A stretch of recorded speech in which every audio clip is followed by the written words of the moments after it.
I'm going to talk about the first Europeans that settled in North America.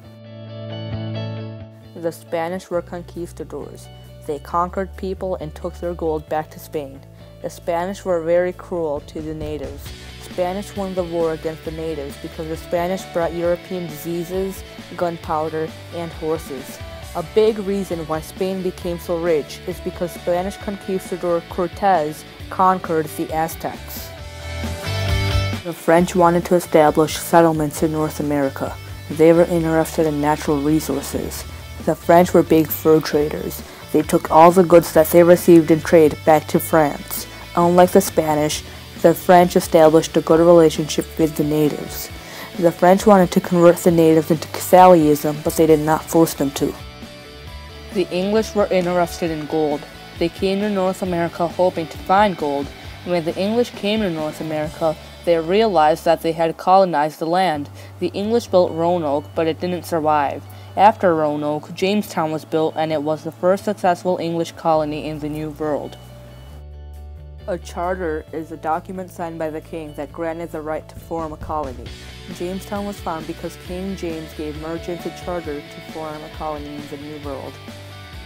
A joint stock company was a company in which investors bought shares or part ownership.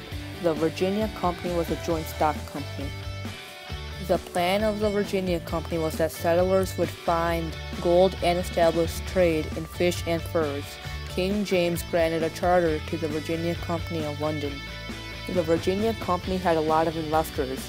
Investors bought shares in hoping the company would make money and that they would get share in the profits.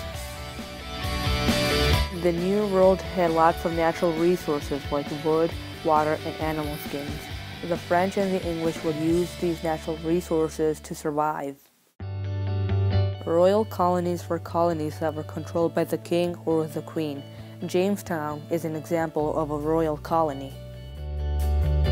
The French and the English were looking for the Northwest Passage for more than 100 years. This was an all-water route through North America, and it does not exist. Roanoke was the first English settlement in North America. This colony did not work out because the colonists faced a harsh winter. The second time, Sir Walter Raleigh sent another group of colonists to Roanoke, but the colonists disappeared. After the disaster at Roanoke, another group of colonists came to Jamestown. Jamestown was the first successful English settlement in the New World. The colonists did not find gold or riches in Virginia. This colony was successful because of 27-year-old John Smith. He made the colonists work for food. Also, cash crops like tobacco made this colony successful. John Rolfe brought cash crops like tobacco to Jamestown. He married the Powhatan Indian chief's daughter, Pocahontas. Tobacco is a type of cash crop. This crop soon takes over the colony of Jamestown. Cash crops would soon lead to plantation systems. Plantation systems were a bunch of farms where they grew cash crops.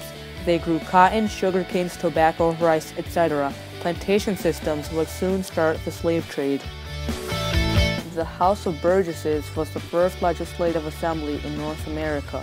The representatives made decisions about the colony.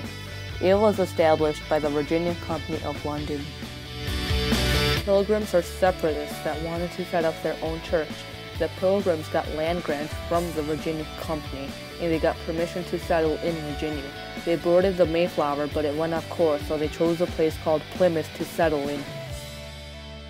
Protestants who wanted to reform the Anglican Church were called Puritans. They were the opposite of Pilgrims. When the Pilgrims were on the Mayflower, they signed the Mayflower Compact. This document set up a form of government. Each signer promised to obey the laws passed. The Wampanoag Indians and the Pilgrims befriended each other. The Wampanoag helped the Pilgrims survive in the New World. The Pilgrims and the Wampanoag joined together in a feast of Thanksgiving.